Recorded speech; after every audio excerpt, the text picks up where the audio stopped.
Shalom, shalom. What up, world? What up, tribe? You already know what it is. You know what I mean? About to do a little discussion real quick. Ain't gonna be too long. But if nobody don't know about James Adair, they need to go and get this book. This is this is a short version of basically of all of the beliefs and the practices of the ancient Israelites, the ancient Indians here on the East Coast of these lands. And it's called Out of the Flame. Out of the Flame, baby. You see it? And I'm not here to read the book. I just want to show y'all what, you know what I mean? It's a good book. Y'all need to go and get it. This is just a few sentences out of the book, out of the Sapar. We're going to call it what it is, a Sapar. The American Indians are so far from being atheists as some godless Europeans have flattered themselves to excuse their own infidelity that they have the great sacred name of God that describes his divine essence and by which he manifest himself to Moses, and are firmly persuaded they now live under the immediate government of the deity. The accession of the smoke of their victim as a sweet savor to Yahweh, but they say Yohiwa. So they were saying Yohiwa, which we know they had it wrong. It's Yahweh. Another sentence. The Indian language and dialects appear to have the very idiom and genius of the Hebrew. Their words and sentences are expressive, concise, emphatical, sonorous, and bold, and often both in letters and signification synonyms with the Hebrew language. Probably Hebrew was the first and only language till distance of time and place introduced a change and then soon followed a mixture of others. So they're talking about the Hebrew language. I'm going to read one more and we're going to get into it real quick. We are told, and this is page 55 of the James, of the book, right here.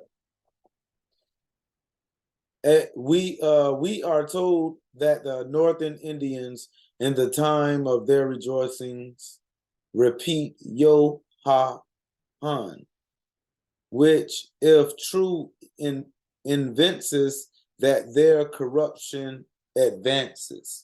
So he was told that the Northern Indians, like the ones up north, they was basically rejoicing Yo Ha Han. So obviously, like how the guy was saying, which if true, advises that their corruption advances. So the corruption of our language, it basically got more and more corrupt as time went on. So we say Yahweh, and the Indians in the South was saying Yohiwa, and the ones in the North were saying Yohahan.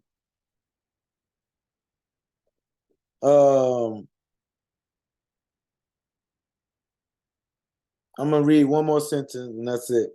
I shall hereafter under another argument show that the Indians variously transpose transpose, shorten, and lengthen each syllable of the great divine name Yahuwah in a very extraordinary manner when they are singing and dancing to and before the divine essence, and that they commonly derive such words as convey a virtuous idea from or compound them with that divine essential name.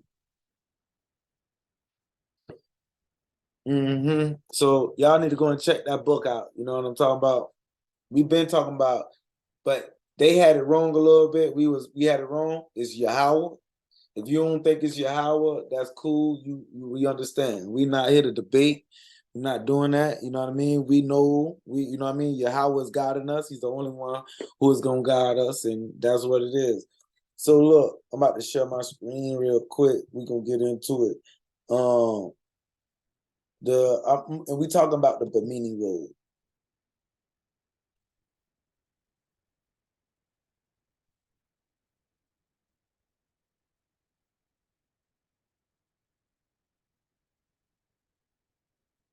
This was found under the Bimini Road, this right, Chuck.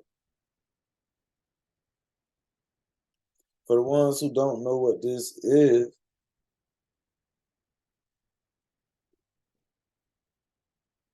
if you ain't a Hebrew, I hope the Hebrews know what this is. This right here is still sitting in the ocean.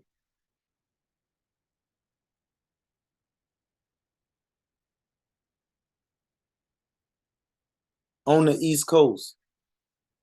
Not on the coast of Africa. Not on the coast of Spain. Not in so-called Israel, Palestine.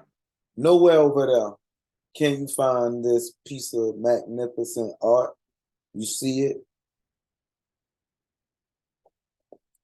And the reason why I'm so into it, because I know what it is. Like that's the Lion of Judah. And I had dreamed about lions, so I love lions right now. That's my thing right now. Like, yeah, I like lions. So it's like too, I never had an interest in lions until later. And this right here, when I started doing my history, my research about lions, whatever, this right here, soon as I seen it, I knew what it was. Right here, what his hand is on, that's called the scepter. This is the Lion of Judah. And as you can see, it was two of them. And this is the entrance of the gates of Bimini Road before it went underwater.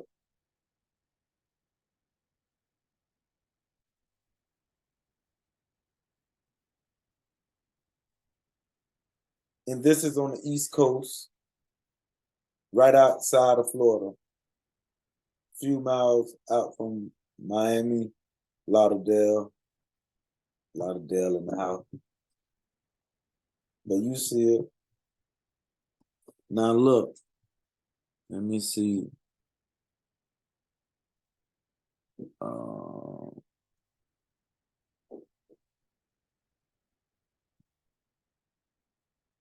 on.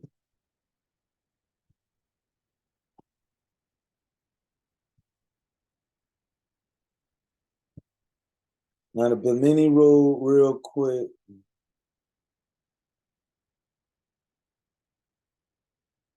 This is the Bimini Road. Hope I'm doing this right. I hope you can see this.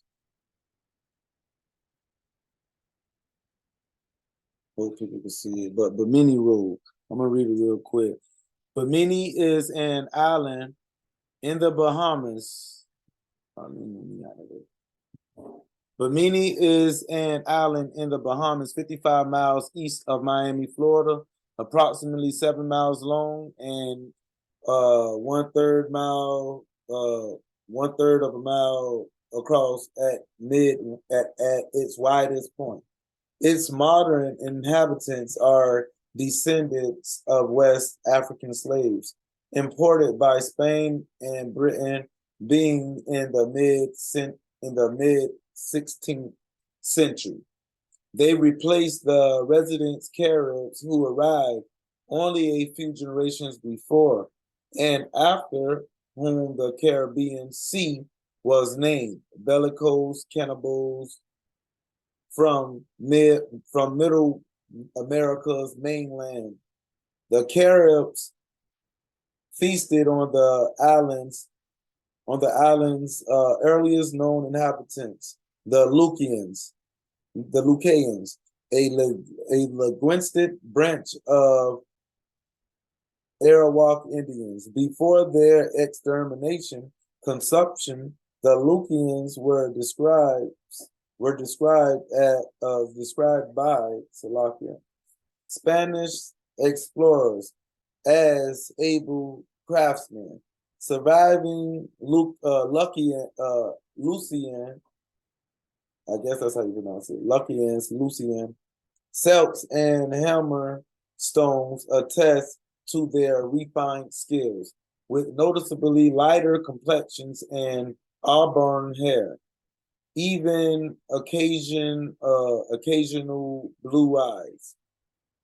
So they had blue eyes and all, with lighter skin. These untypical traits may have been genetic traces of contacts with pre-Columbian visitors from Europe, or even racial evidence for an Atlantis pedigree. In view of the following information, the origin and meaning of Bimini are unknown.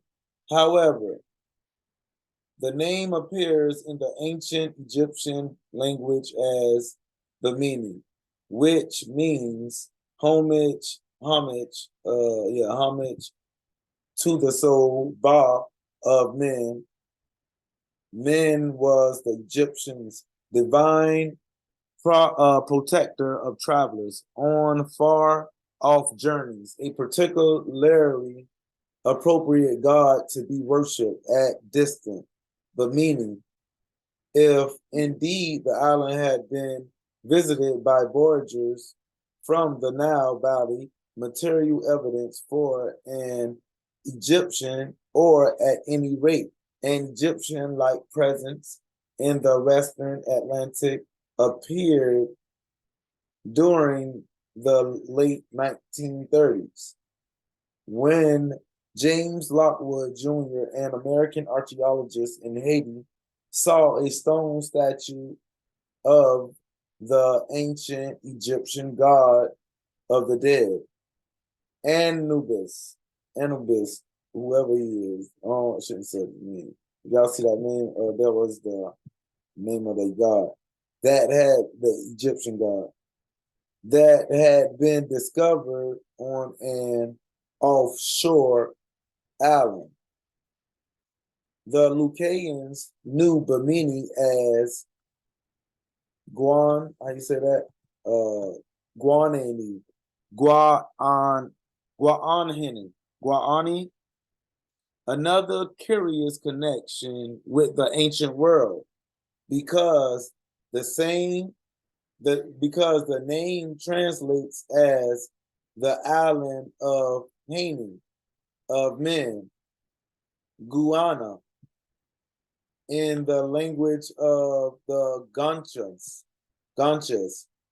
These were native inhabitants of the Canary Islands off the northwest coast of North Africa,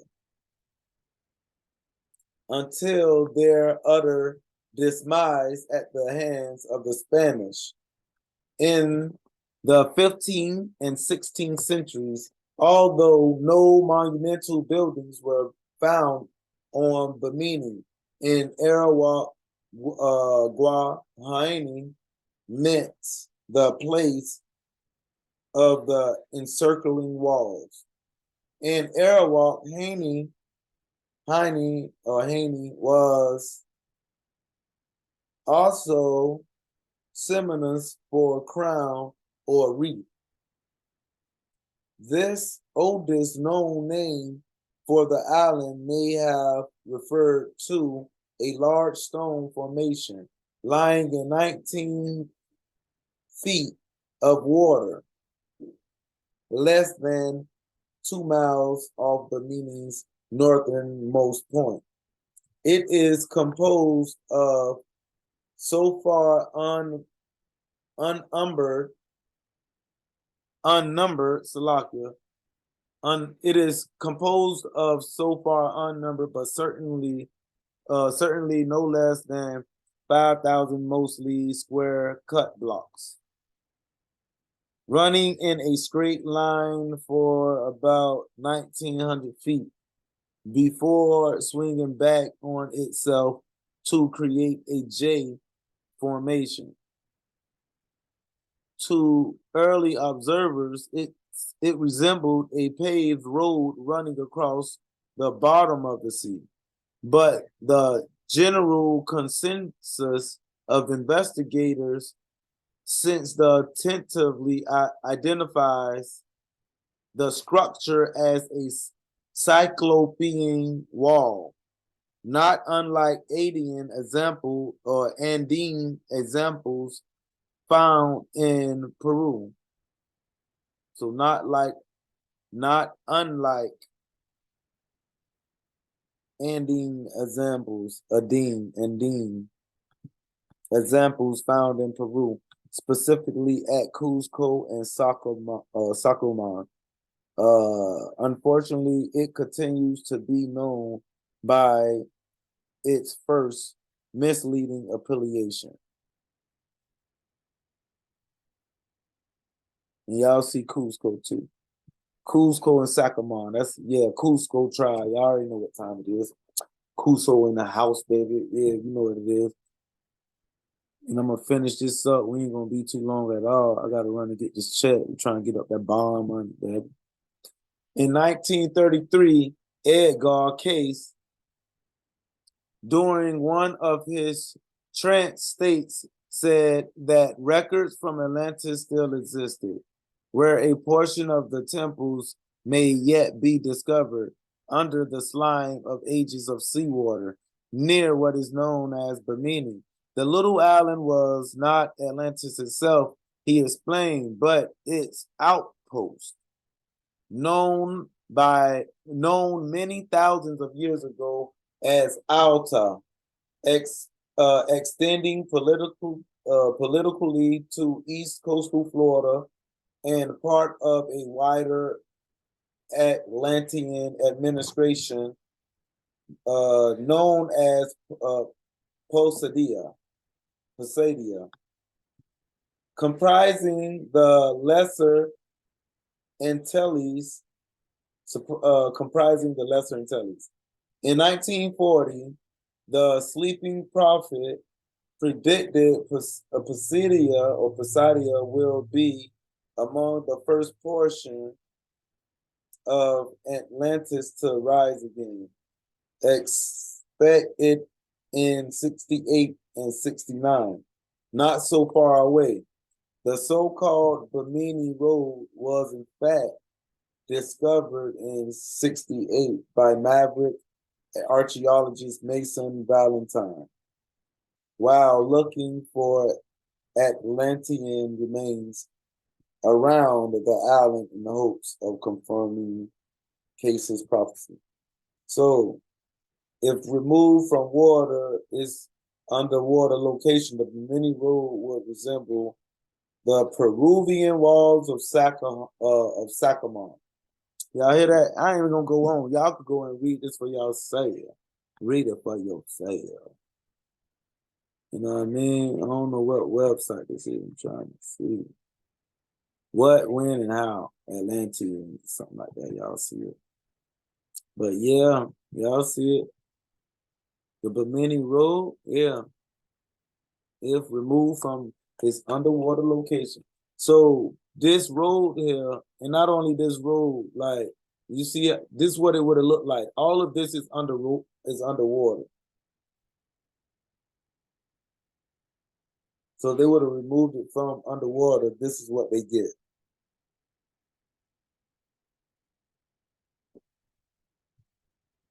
So we got to understand that if we got a lot of connection with Peru, we have a lot of connection with Peru, with Cuzco. You know what I mean? This is Sacamon, if nobody ain't know. So the same, it wasn't as, we probably really don't know how really tall it was because it's still underwater, but it had the same structure. Now, this is in Peru. This is, if you stand by the citadel, this is where the citadel of David was. Y'all can go and check out a guy named Karimio too. He do good videos on this too. But we got a lot of connection to Peru. Like, we from Peru. So for the ones who keep stating that we from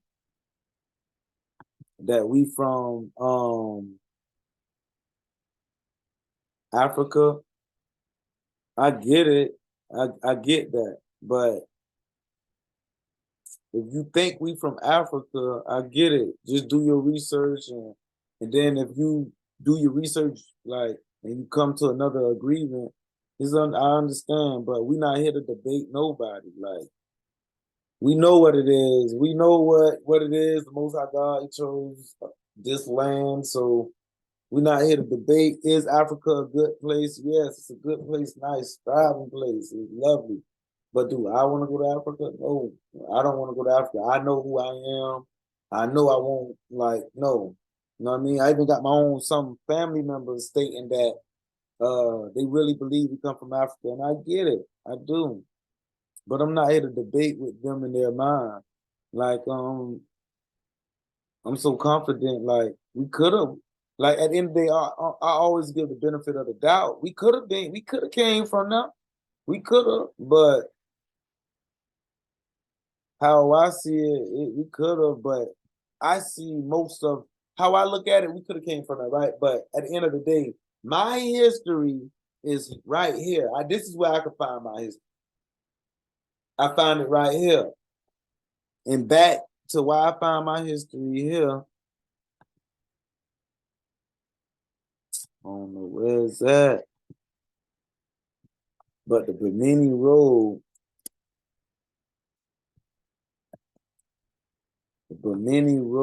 man, it got that lion under there, man. Got that lion under there. Most people don't understand, but that's the Lion of Judah. That's the scepter. Those the gates of Judah. Those Judah gates. Judah gates. Israel gates morning, man. Our gates under the water, right? Like, it's under the water. So I found my history right here in America. There's just too much evidence here. Now, do we got connection to Africa? It could be. But I found all of the connection here. Dang, so I could be like, yeah, look, this is in Bimini Road. This if he was standing on the ground, you see.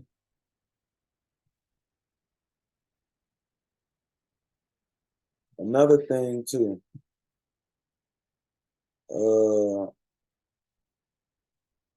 Yeah.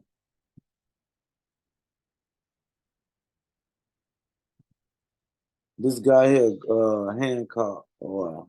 Yeah. Now the thing is, there was a long period of my life when I did a lot of scuba diving, and I was looking at underwater structures. And one of the sites I dived on was the Bimini Road, which is in the Grand Bahama Banks. And the Bimini Road is exactly where that island is. And here's the issue. I don't care whether the Bimini Road is natural or man-made. For me, the mystery is that it's shown above water on that map. And the last time it was above water was thousands and thousands of years ago. So for me, this is all evidence that we shouldn't dismiss the possibility that our ancestors had achieved a level of technology where they could explore and map the world's oceans. We shouldn't dismiss that. There it is right there. So we don't know what those stones are, how they were created, but boy, do they look artificial. That's Yonaguni in Japan that's we're looking at now. But Go back to that image, Jimmy, the last image we were just looking at. Look at that. I mean, Yeah. that looks so And- man-made. and you can see it is rather like the pattern that's shown on the island in the map. How deep is that today? Oh, it's not very deep.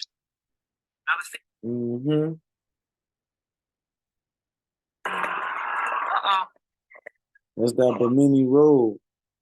So like literally, we got to look at that. Like for real, we got to look into that because this is our land. And I know when they pull that line up out of there, we claiming that. Like, yeah, we already claiming that right now. Like, yeah, we claiming that right now. We beat that line. So yeah, you know what I mean? Just wanted to put that out. Everybody, you can go and do your research on the Bimini Road.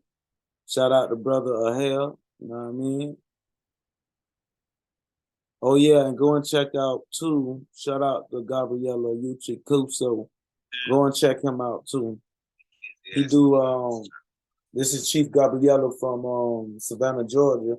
Go and check him out. He do videos every Saturday. And if you wanna do a call on, he'll answer your questions and everything. So yeah, I'm gonna say peace, shalom, salute to the tribe.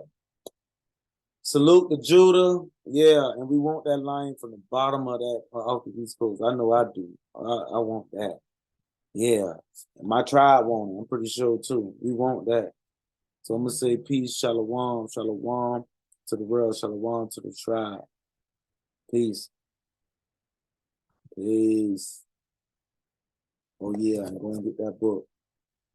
Oh yeah, and again, shout out Miss Oka, you know. Gotta shout out Miss Oka. Yep, she had got 1 and 2.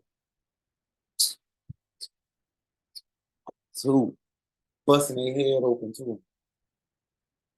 They don't even understand. So yeah, go and get that. Go and check it out. We in the land of Judah. This Uchikuso Indian country, baby. Shalom.